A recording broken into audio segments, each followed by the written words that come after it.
여러분이 인문학이라고 말하면 무엇이 떠오르십니까? 보통 인문학 하면 문학, 역사, 철학, 소위 말하는 이 문사철을 이제 인문학으로 우리가 이해하고 있는데, 가끔 어떤 사람이 이런 이야기를 하는 사람이 있어요.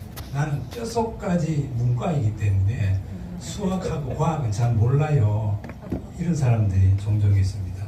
하지만 여러분, 인문학이라고 하는 것이 우리가 생각하는 것보다 그 범위가 굉장히 넓다는 것입니다. 이 시간 잠시 시계를 2011년으로 한번 돌아가 보겠습니다.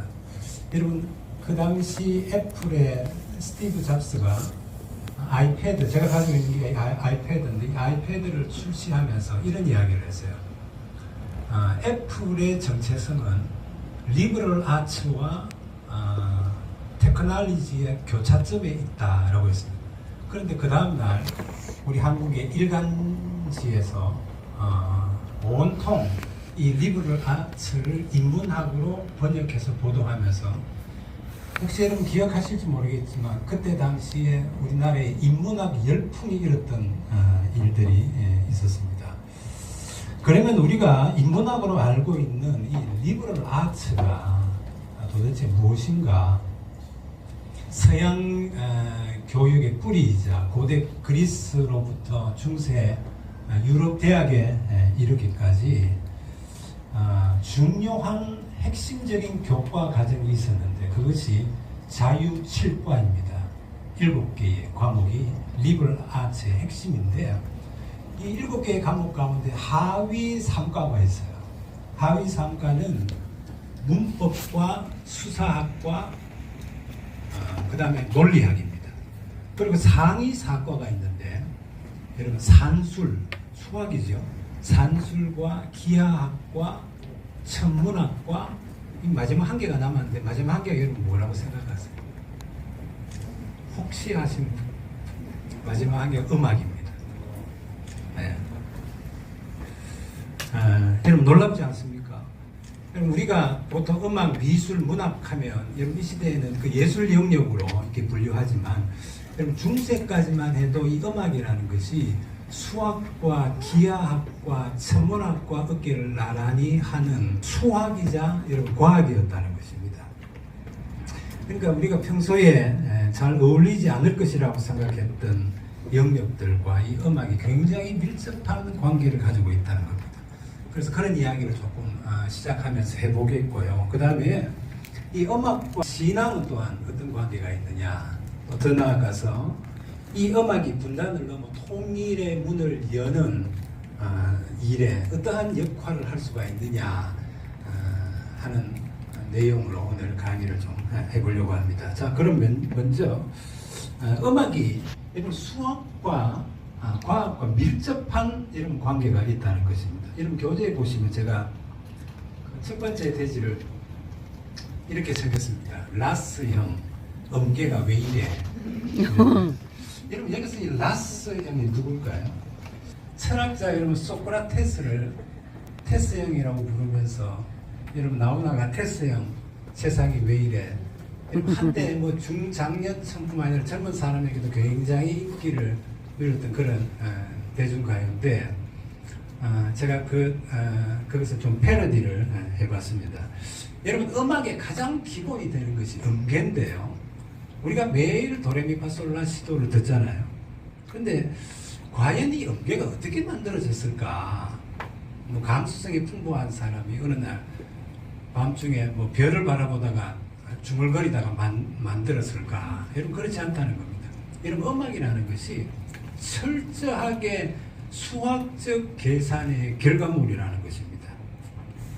이 비밀을 풀기 위해서 먼저 우리는 이탈리아 바티칸 성당으로 한번 가보겠습니다. 여러분 그곳에는 르네상스의 거장이었던 라파엘로가 그린 아테네 학당이라고 하는 유명한 벽화가 있습니다. 이거 벌써 나와 있네요. 이 그림입니다. 여러분 인류 역사를 빛낸 고대 그리스의 유명한 철학자들과 과학자들을 이 그림 속에 다 모아 놓았는데요. 여러분 이 그림의 저 왼쪽 앞쪽에 보면 뭔가 책에다가 무엇을 기록한 하고 있는 그 대머리 학자가 여러분 보이실 것입니다. 제가 조금 더 가까이 한번 당겨보겠습니다.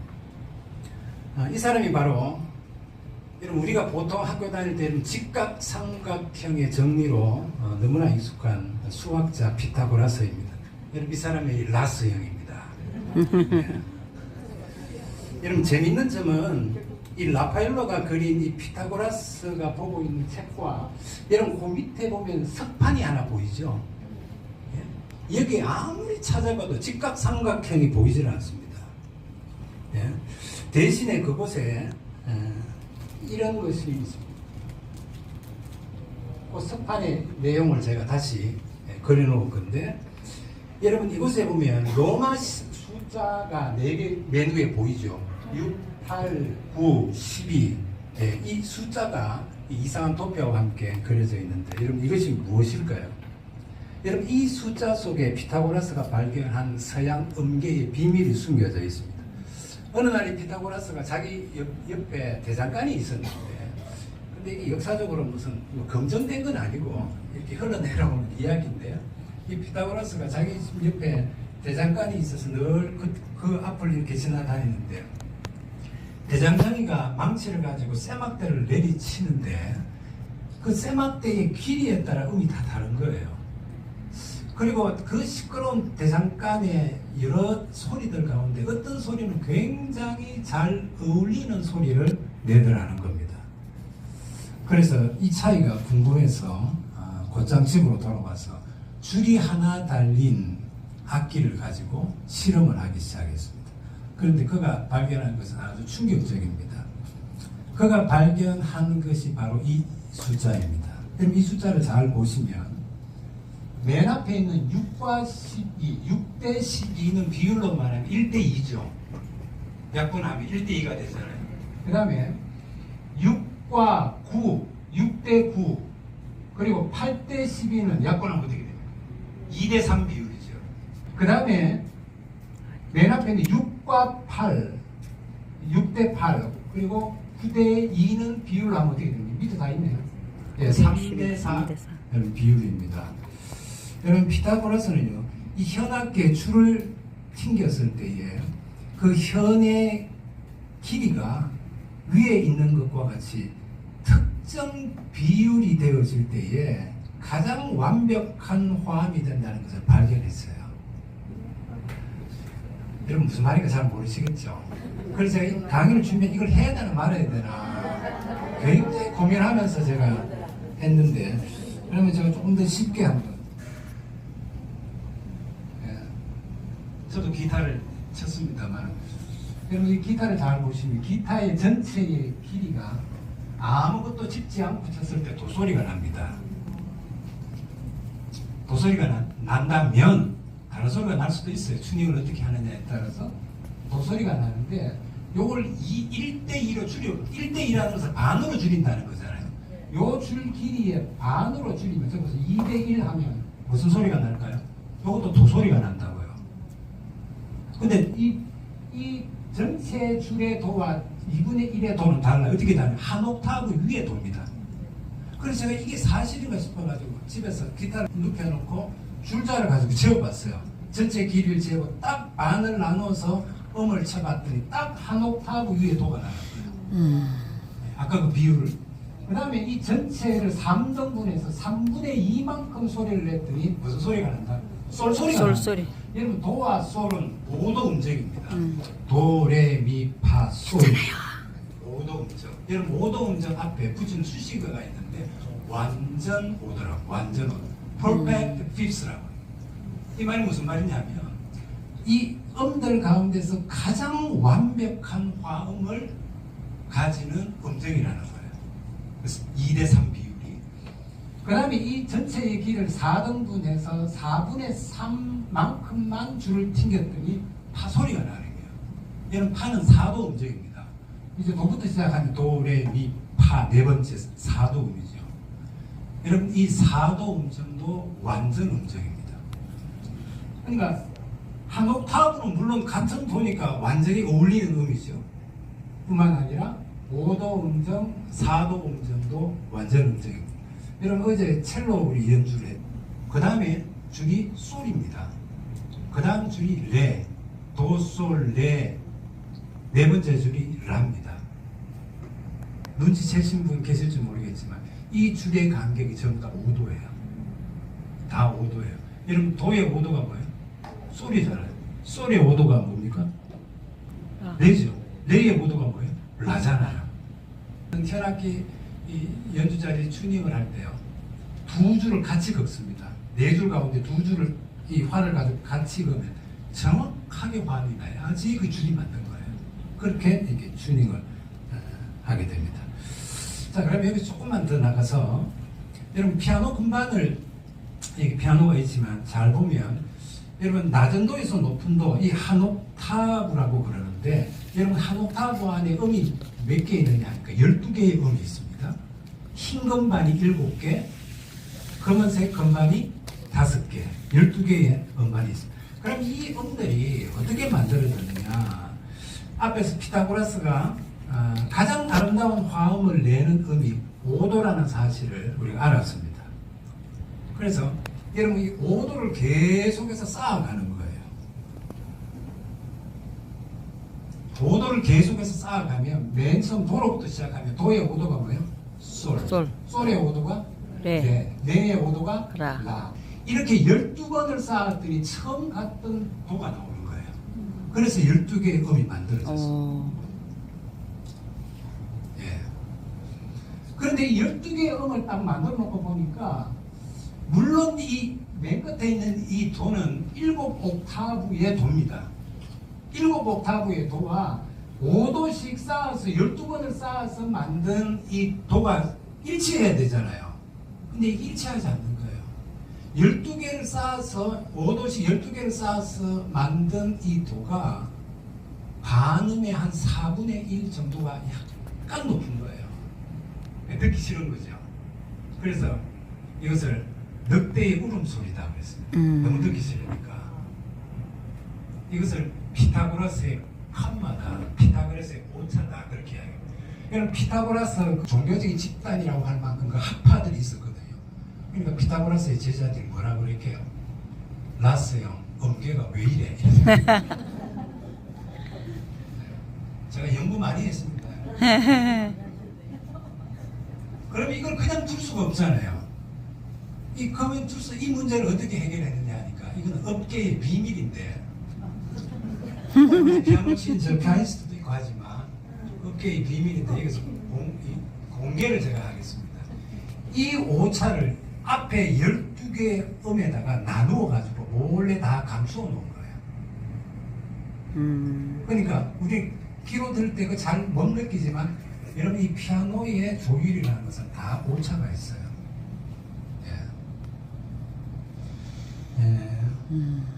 여러분 이렇게 인간의 귀에 가장 아름답고 깨끗하게 들리는 음정들이 사실은 1대2, 2대3, 3대4라는 이 수학적 정수 비례에서 나온다는 것을 최초로 과학적으로 증명해낸 사람이 피타고라스입니다.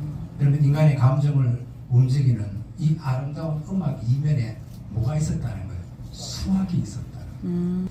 여러분 여기 조금 더 나아가서 여러분 이 음악은 천문학과도 깊은 관련이 있습니다. 근대 천문학의 아버지라고 불리는 요하네스 케플러라고 하는 사람이 있습니다. 이 사람은 아주 신앙이 좋은 사람인데요. 하나님이 우주를 만드실 때 아무렇게나 만든 것이 아니라 여러분 음악이 특정한 수학적 비율로 아름다운 화음과 소리를 낸다고 그랬잖아요. 그와 같이 우주도 똑같은 원리로 만들어졌다고 이 사람은 생각한 거예요.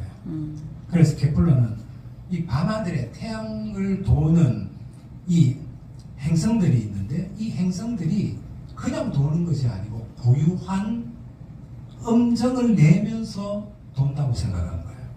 그래서 행성들의 그 공전 속도를 음정으로 다 환산했습니다. 그걸 제가 한번 보여드리겠습니다. 요거예요.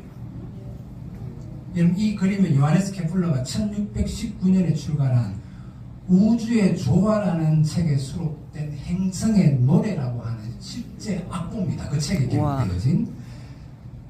여러분 각 행성의 속도를 실제로 오선지 악보의 음표를 이렇게 다 그려낸 거예요. 근데 굉장히 복잡하잖아요. 네. 딱 두 가지만 알면 이 음표를 이해할 수가 있어요. 첫 번째는 무엇이냐니까, 여러분, 행성이 태양에 가까울수록 음정이 높을까요, 낮을까요? 높아요. 아까 기타 모양 봐서 기타가 2분의 1로 줄이니까 음정이 높아졌잖아요. 그런 것처럼 태양에 가까울수록 음정은 높고 공전 속도는 빠릅니다. 왜 그러냐니까, 긴 줄과 짧은 줄 가운데서 그 다 주파수가 있는데요.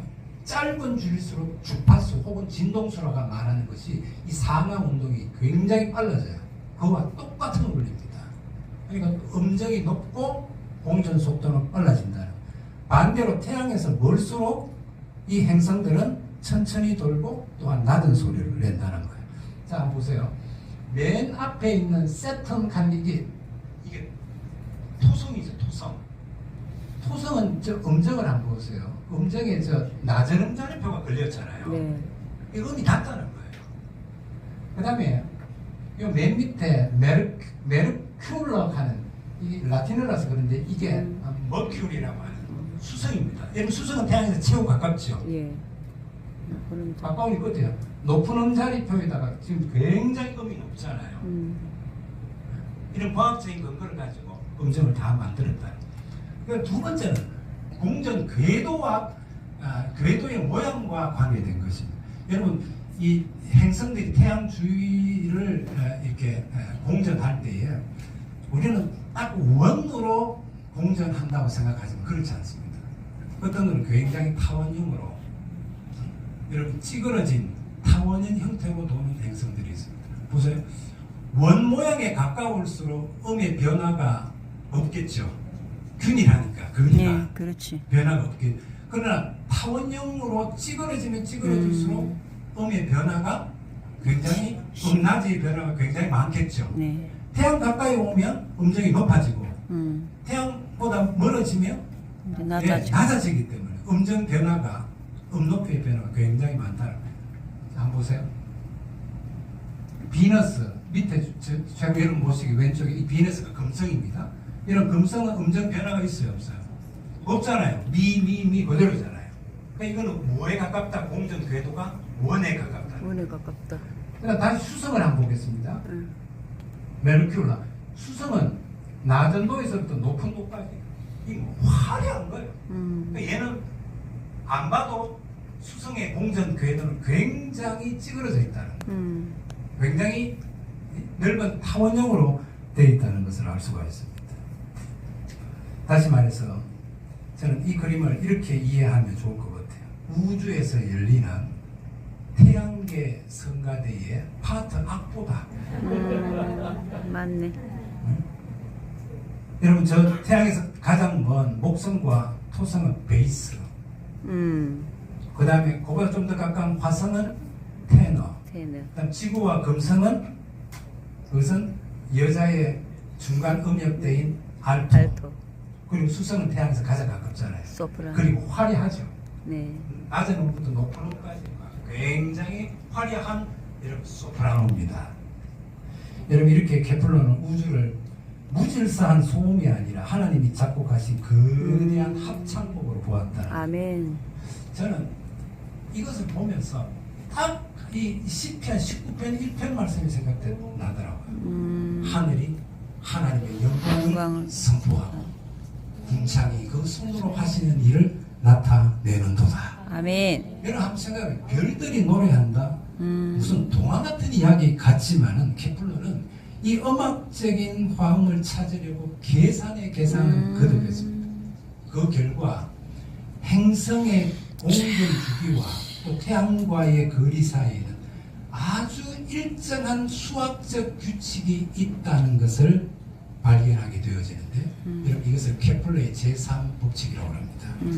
여러분, 이렇게 음악은 수학, 과학과 깊숙이 연관이 여러분 되어 있습니다. 그러니까 음악은 우리가 귀로 듣고 즐거움을 느끼는 것을 넘어서 이 음악은 귀로 듣는 수학이구나. 또 눈에 보이지 아니하는 이 우주의 질서가 어디에 다 있다?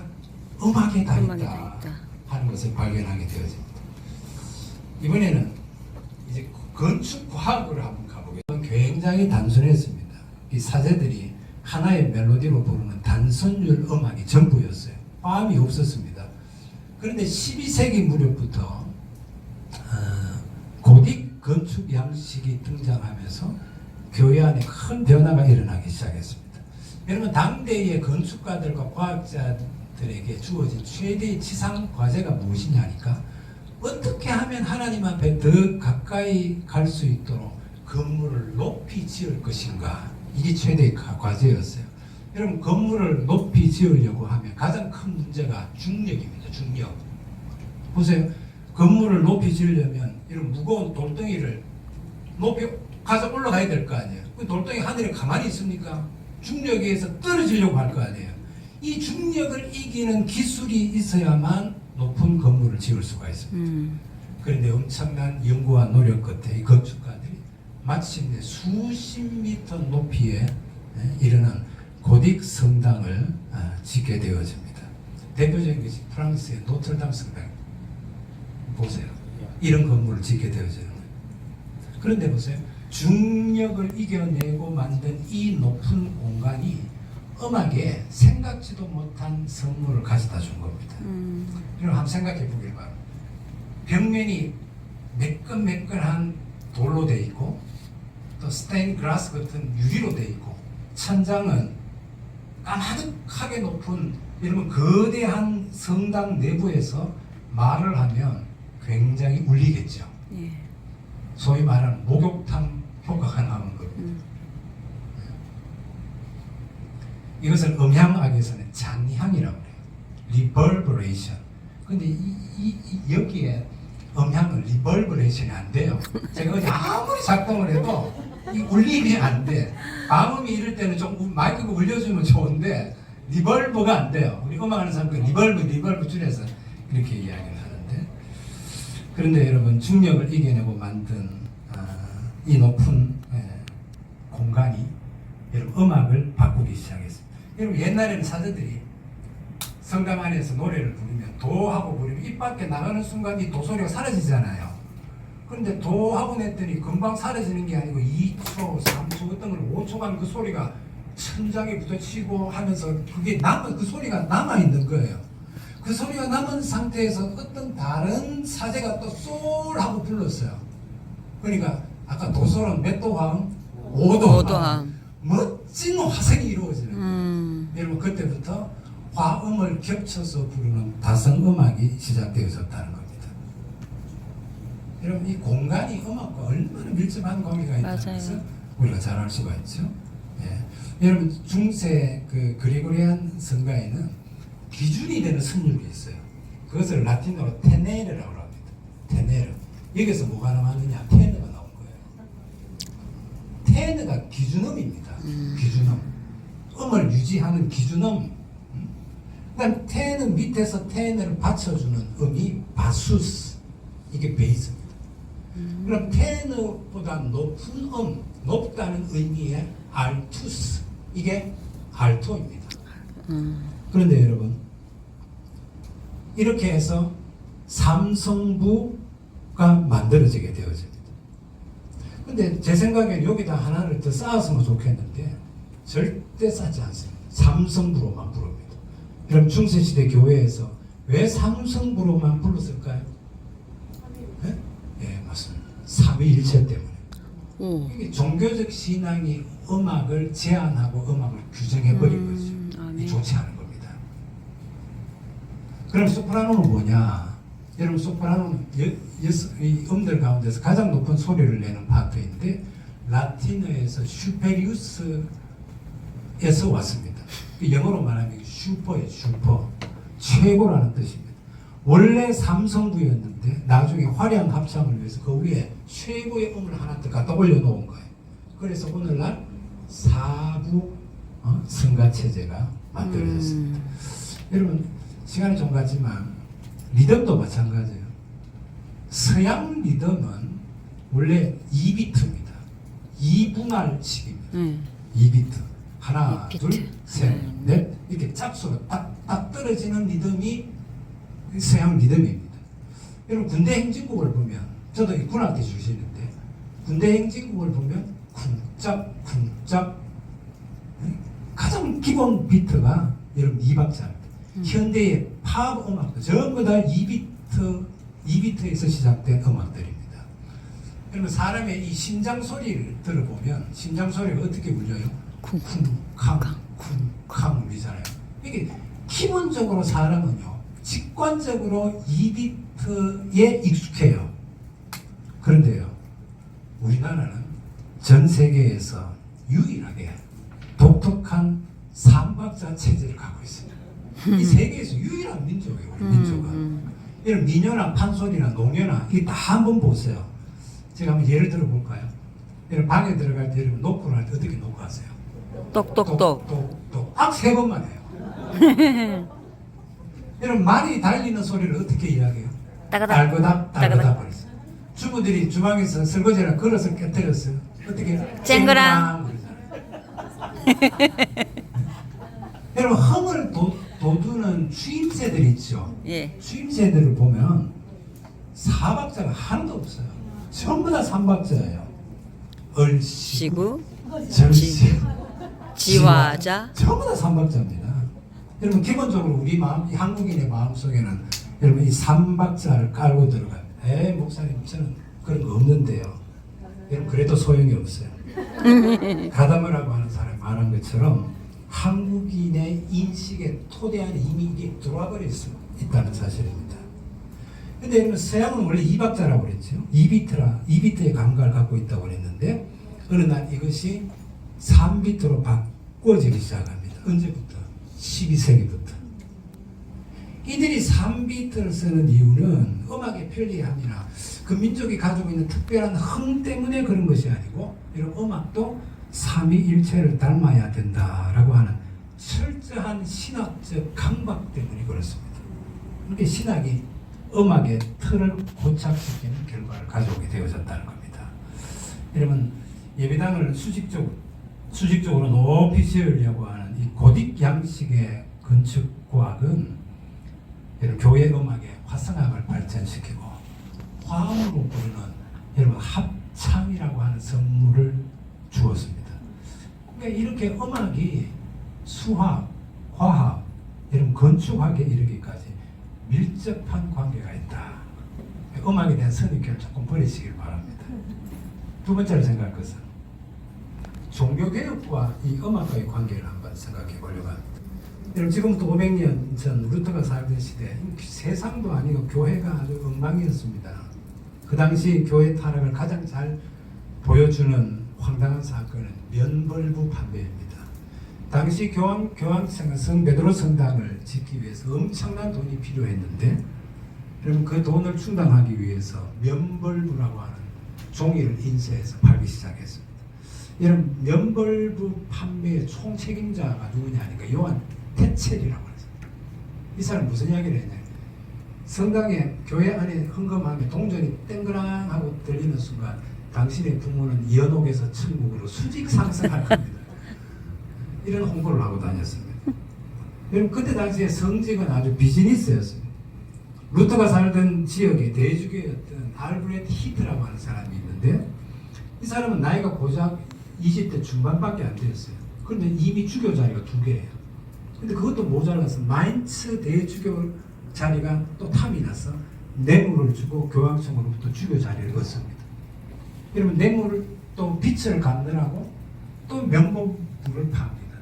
여러분 이런 악순환이 계속되어졌다. 성직자들의 성적 타락과 여러분 추첨은 말할 것도 없습니다. 지역마다 그 마술을 할 때 여러분 마술을 하는 주문이 다 다르죠. 우리나라는 어떤 주문입니까? 수리수리 마술. 근데 저 중동 지방에 가니까 아브라카다브라 이러더라고요. 근데 유럽에 특별히 이 영미권을 대표하는 오리지널 여러분 마술 주문이 있는데 그게 뭐냐면 호쿠스 포쿠스입니다. 그 사람들 호쿠스 포쿠스로. 근데 이것이요 중세의 교회 성당에서 여러분 나왔다는 것입니다. 이런 신부들이 미사를 이렇게 집례하다가 가장 중요한 시간이 빵을 들고 이것은 내 몸이니라고 하는 시간이 있습니다. 그것을 라틴어로 제가 한번 읽어볼게요. Hoc est corpus meum. 이렇게 해야 돼요. 이렇게 해야 되는데 이때 당시에 이 신부들이 이 라틴어를 모르니까 들었던 풍어를 가지고 대충 한 거예요. 근데 그걸 듣는 성도들은 그것을 어떻게 들었냐 하니까 호쿠스 포쿠스로 들을 거예요. 그런데 호쿠스 포쿠스 하면 신부가 말하기를 이 빵이 몸이 됐다 이러니까 이거 완전히 거룩한 예배가 마술 쇼가 돼버린 거예요. 여러분 이게 중세 교회의 이런 모습입니다. 이렇게 해서 종교개혁이 시작되어지는데 제가 드리려고 하는 말씀은 여러분 이 종교개혁 과정 가운데서 문화예술의 중요성을 우리가 많이 간과하고 있다는 것입니다. 저는 생각하기를 종교개혁은 영성과 예술성이 함께 갔기 때문에 가능했다고 생각합니다. 먼저 문학입니다. 그리고 종교개혁은 성경 번역을 빼놓고 생각할 수가 없죠. 루터가 1521년 이 발트부르크 성에 숨어 지낸 적이 있었습니다.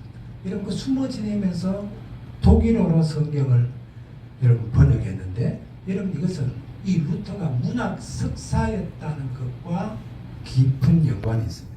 여러분 그때 당시에 문학 석사가 그리스 로마의 고전 문학과 언어를 깊이 있게 연구하게 되는데 여러분 이런 훈련 덕분에 성경을 독일어로 이런 번역할 수가 있었다는 겁니다.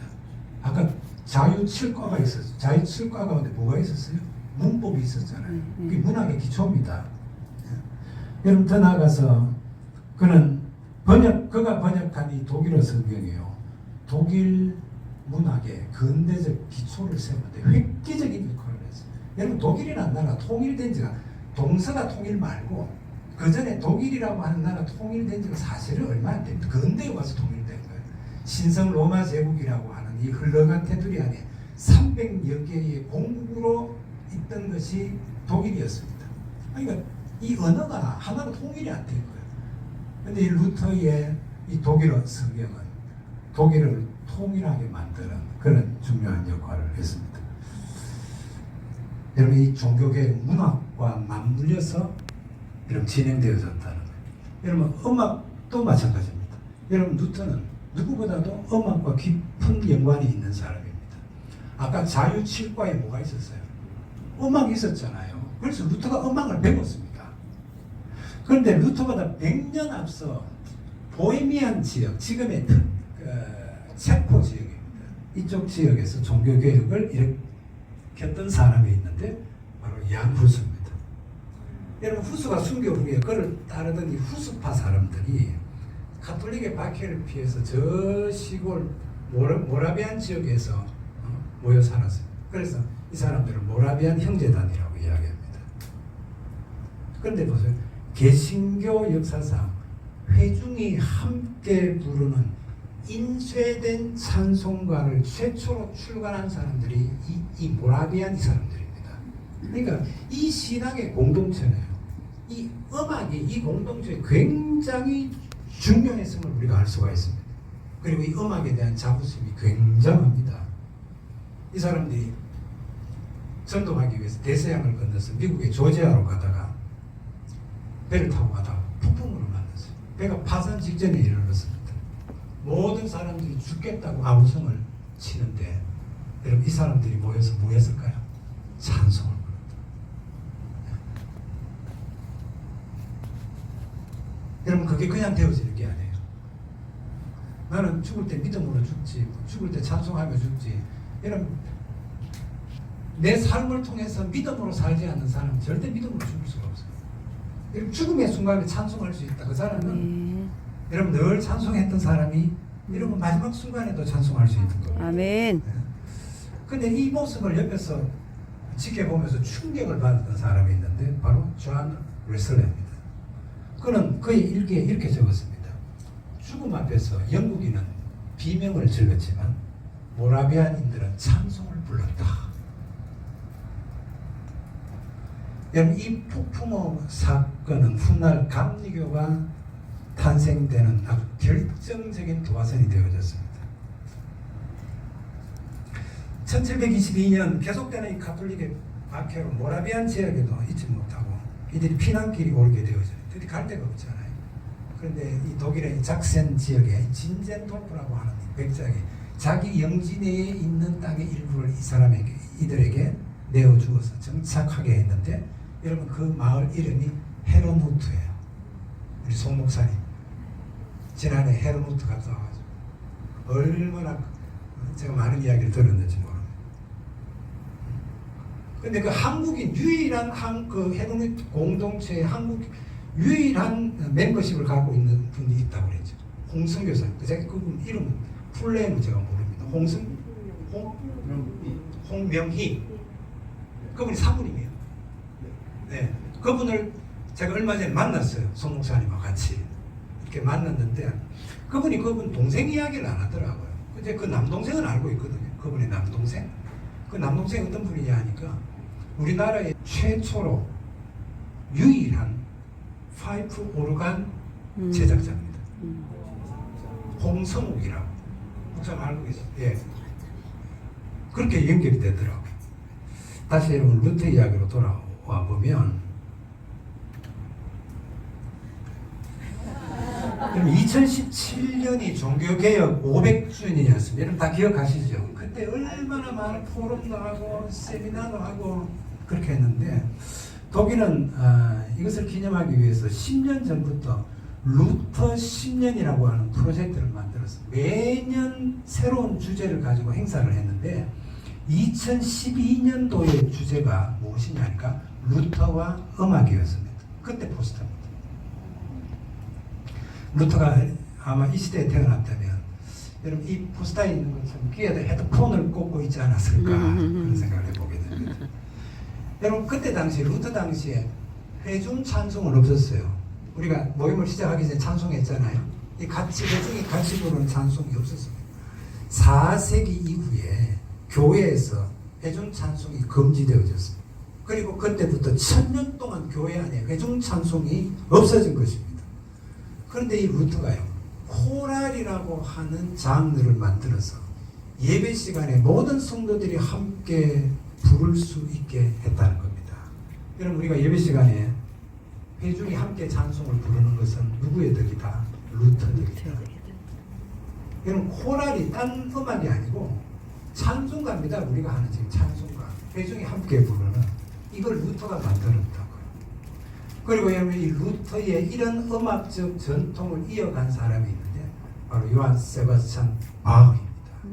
여러분 바흐의 닉네임이 있어요. 그 사람은 서양 음악의 아버지입니다. 서양 음악의 모든 기초를 쌓은 사람이 바흐입니다. 저 음악 전공자들한테 물어보세요. 바흐 음악 못하면 대학 못 갑니다. 그게 모든 음악의 기본이에요. 그런데 이 바흐가 누구의 전통을 이어받았다고요? 루터의 전통을 이어받았다. 여러분 미술은 어떻습니까? 루터의 종교개혁을 적극적으로 지지한 친구가 있었는데 루터의 독일어 성경과 여러분 루터가 책을 많이 이렇게 출판했는데 그의 사상이 담긴 책자들의 사파를 넣어서 그 이해를 돕도록 했던 화가이자 친구가 있었는데 비텐베르크의 궁정 화가였던 루카스 크라나라고 하는 사람입니다. 여러분 우리가 보통 이 루터의 초상화를 보게 되는데 그 초상화가 바로 루카스 크라나가 그린 목판화입니다. 루터의 그 독일어 성경을 라틴어를 모르는 독일인들에게 또 루카스 크라나이가 그린 그림들은 아예 글을 읽을 줄 모르는 사람들에게 성경의 가르침과 이 종교개혁의 정당성을 알리는 강력한 수단이 되어졌다는 겁니다. 여러분 종교개혁하면 우리는 루터와 칼빈 같은 신학자들로만 떠올리지만은 여러분 이처럼 종교개혁은 문학과 음악과 미술과 여러분 그때 당시에 1450년에 여러분 구텐베르크의 인쇄술과 이런 것들이 함께해서 만들어낸 결과입니다. 종교개혁은 단순히 예배와 신앙 고백 차원에서의 개혁이 아니라 문화 예술의 개혁이었다. 그래서 서양 사람들은 종교 개혁이 이렇게 말하지 않습니다. 그냥 리포메이션, 그냥 개혁이에요. 모든 개혁입니다. 그다음 마지막으로 한 가지만 더 생각할 것은, 여러분 이 통일 선교와 관련해서 음악의 역할을 좀 생각해 보려고 합니다. 여러분 혹시 문화 권력이라는 말을 들어보셨습니까? 요즘 뭐 정치 권력, 경제 권력, 여러분 이것도 대단하지만 여러분 이것보다 더 무서운 권력이 있습니다. 정치 권력, 경제 권력을 압도하는 대중의 마음을 사로잡는 힘이 바로 대중문화에 있습니다.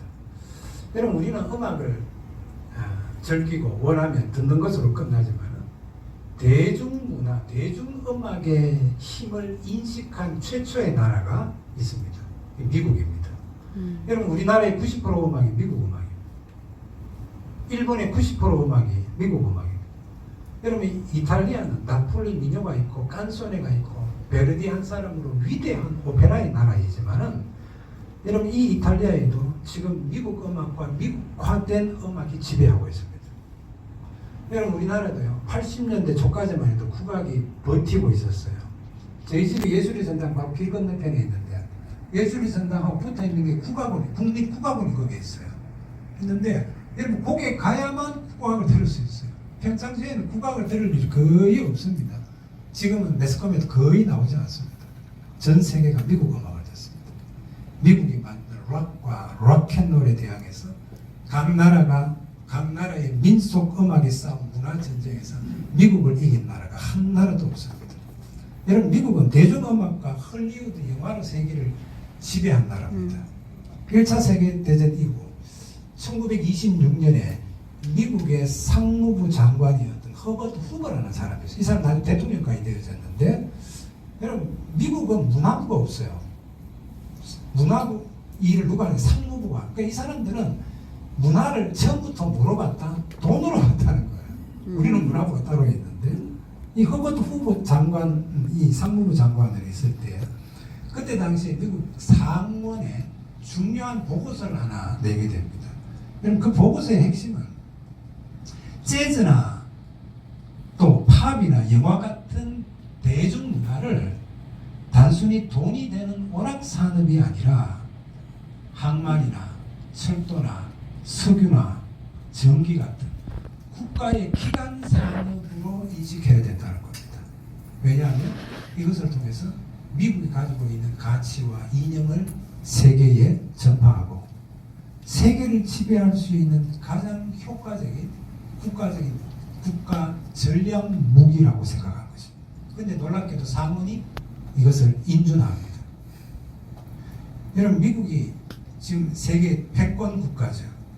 그런데 미국 이전에 여러분 패권 국가들은 어떤 식으로 패권 국가가 되어졌느냐 하면 무력으로 침공해서 정복하고 식민지를 만들고 자원을 수탈하는 방식으로 여러분 이 제국주의 나라들이 세계를 제패했습니다. 그런데 미국은 세계를 제패하는 방식이 전혀 다른 방법으로 접근한 거예요. 여러분 우리나라는 어떻습니까? 90년대까지만 해도 영화와 대중음악은 지원이나 육성의 대상이 아니라 규제와 감시의 대상이었습니다. 저희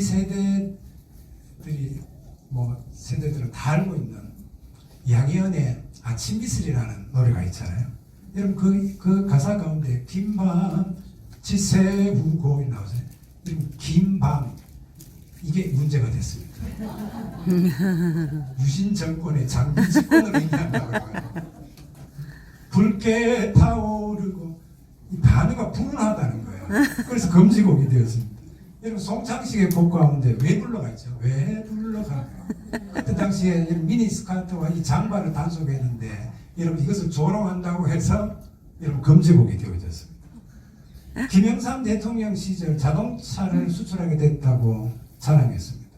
그런데 자동차를 팔아서 벌어들인 수입보다 미국이 주라기 공원이라고 하는 영화 한 편 팔아서 만든 수입이 그 수입에 반도 안 된다는 사실을 청와대가 깨닫고 충격을 받았습니다. 그래서 여러분 이 문화가 중요하다는 것을 알게 되어지는데 여러분 그때가 90년대 중반입니다. 근데 여러분 지금은 보세요. 지금은 이 K-팝이 세계를 흔들어 놓고 있습니다.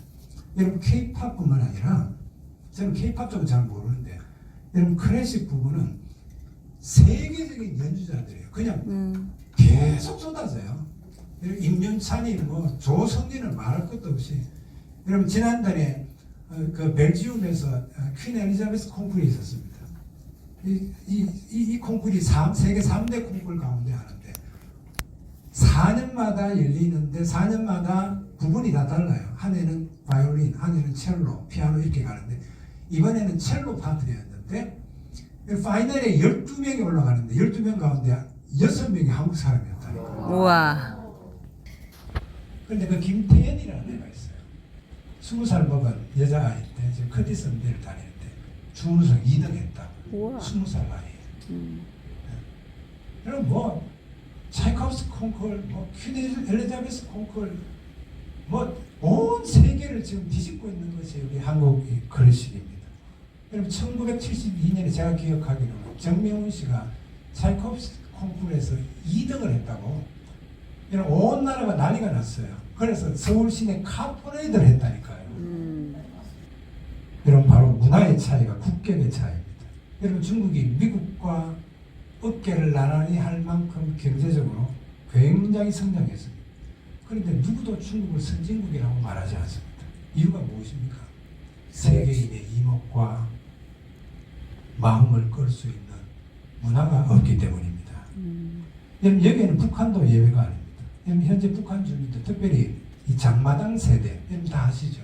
1990년대 그 고난의 행군 이후에 태어난 그러니까 국가가 주는 이렇게 국가나 당이 주는 배급이 아닌 장마당에서 물건을 사고 파는 것을 배웠던 북한의 청년 세대들 말합니다. 지금 우리나라로 말하면 이 MZ 세대들을 말합니다. 그러면 이들의 의식과 일상을 뿌리채 흔들어 놓을 만큼 우리 한국의 K-팝으로 대표되는 이 대중문화가 이런 북한을 지금 흔들어 놓고 있습니다. 아마도 북한 당국이 뒷목을 잡고 뭐라고 그랬을까요? 장마당 세대 왜 이래?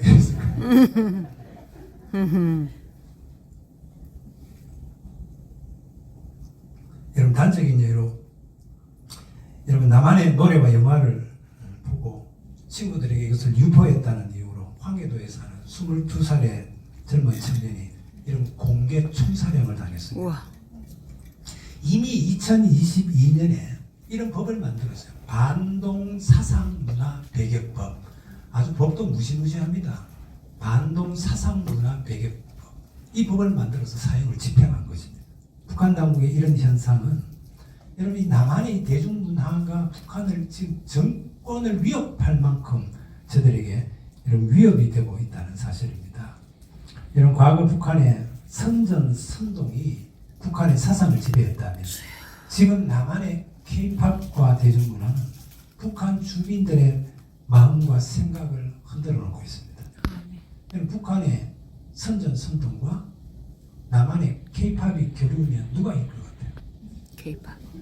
통제와 억압은요, 이 사람의 원초적인 감정과 본능을 절대 이길 수가 없습니다.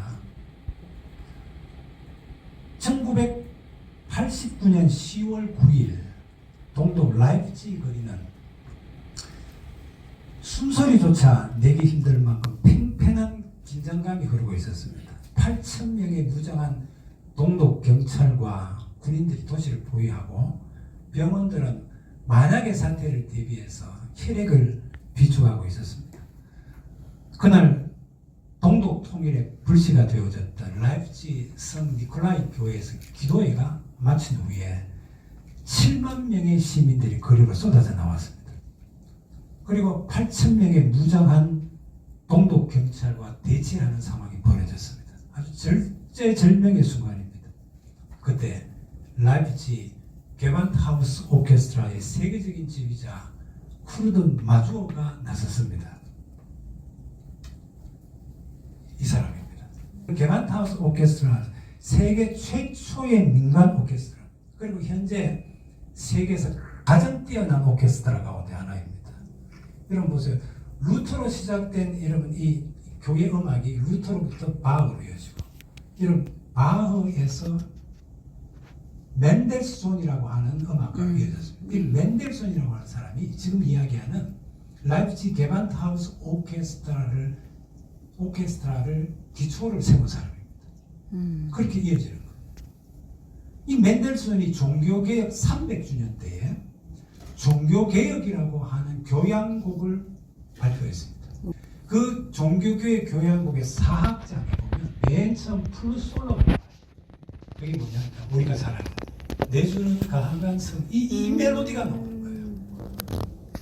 어쨌든 이 쿠르드 마주어가 라디오 방송을 통해서 비폭력을 호소하고 자신이 이끄는 게반트하우스 오케스트라 콘서트홀의 문을 활짝 열어서 시위대를 거기에 다 대피시켰습니다. 그리고 그곳에서 협상을 통해서 그날 밤 단 한 발의 총성도 희생도 없었습니다. 그래서 제가 이렇게 표현하고 싶어요. 지휘봉 하나로 8,000개의 총구를 막아냈다. 여러분 이게 음악이 가져다 주는 힘입니다.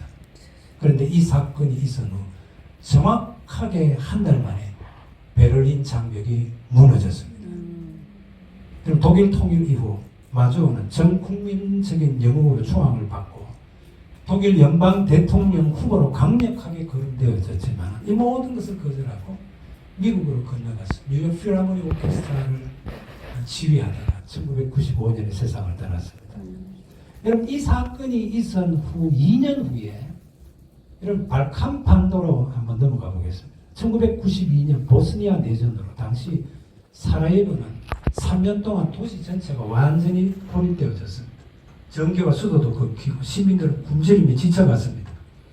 그러던 어느 날 시민들이 잠시 틈을 내서 빵과 우유를 사기 위해서 거리로 나왔다가 그 가운데 포탄이 떨어져서 22명이 죽고 100여 명이 피를 흘리면서 쓰러졌습니다. 완전히 그 순간 전쟁터가 되어버린 것입니다.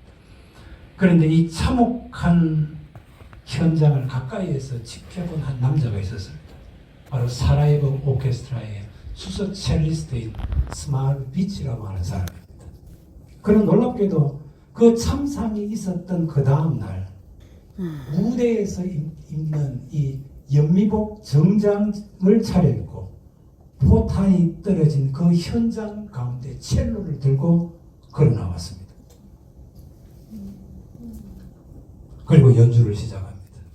여러분 그때 했던 곡이 알비노니의 아다지오 G 단소입니다. 오늘 첼리스트가 했었어야 되는데 그는 죽은 22명의 희생자와 그 가족을 위해 참혹한 현장에서 22일 동안 목숨을 건 연주를 이어갔습니다. 세르비아계 저격수들의 총알이 언제 날아올 줄 모르는 목숨이 위태로운 상황 가운데서 목숨을 건 연주를 한 것입니다. 그런데 놀라운 것은 이 장엄하고 애끓는 연주 앞에 저격수들조차도 총을 다 내려놓고 22일 동안 한 발의 총성도 들리지 않았다는 사실입니다. 여러분 이 사실이 각국으로 타진되면서 전 세계인의 마음이 움직였고 국제사회가 이 사회를 구하기 위해서 움직이게 만든 결정적인 계기가 되었다는 겁니다. 앞에서도 이야기했듯이 여러분 이처럼 음악이 때로는 한 칼보다 강할 때가 있습니다. 그리고 음악은 사실 평화의 때보다는 절망이 있고 갈등이 있고 아픔이 있는 곳에 여러분 음악의 역할은 더 크다고 생각합니다. 예레미야 32장에 보면 하나님 예레미야에게 고향 땅 아나돗의 밭을 사라고 말씀하셨습니다. 여러분 이때는 바벨론 군대가 이미 예루살렘 성벽을 에워싸고 예루살렘이 함락 직전의 위기에 있었습니다. 이제 곧 있지 않으면 전쟁터가 되어서 폐허가 됩니다. 그리고 나라를 잃으면 여러분 그 땅을 산 소유권을 주장할 수도 없는데 그 땅을 사라고 하나님 말씀하셨습니다. 그런데 예레미야가 순종해서 그 땅을 삽니다. 여러분 이게 무엇을 말하고 있을까요? 예레미야는 눈앞에 여러분 심판의 사실도 엄연하지만은 그러나 그것이 끝이 아니라 하나님의 약속대로 70년이 되면 이 땅이 다시 회복되어져서 다시 그 땅을 매매할 날이 오게 될 것이라고 하는 이 하나님의 약속을 온몸으로 선포하는 행위라고 생각합니다. 여러분, 통일선교에 음악이 무슨 관계가 있느냐? 근데 여러분, 우리가 부르는 한 소절의 노래, 한 소절의 선율은 단순한 음악이 아니라 하나님이 이 차가운 분단의 현실 가운데서도 반드시 통일을 이룰 것이라고 하는 이런 우리의 고백입니다. 남한도 전쟁을 경험한 세대가 떠나면서 통일에 대한 열망이 예전과 같지 않습니다. 여러분, 북한도 이전처럼 더 이상 통일을 지금은 북한이 이야기하지 않습니다. 2023년도 노동당 전원회의를 통해서 남북 관계를 더 이상 동족 관계가 아니라 적대적 두 국가 관계로 규정하고 있습니다. 이제는 통일이니 화해니 뭐 민족 화합이니 이런 단어들을 삭제하고 약화시키고 있습니다. 남북의 대치 상황과 갈등은 계속되고 군사적 긴장감은 여전합니다. 여러분, 현재 우리가 할 수 있는 일이 사실 극히 제한적이고요. 통일이 요원하게 보입니다.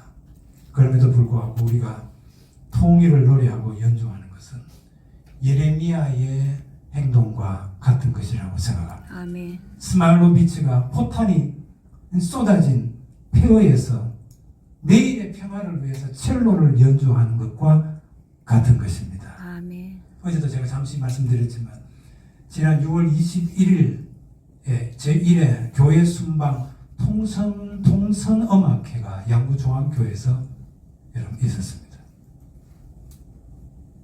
양구종합교회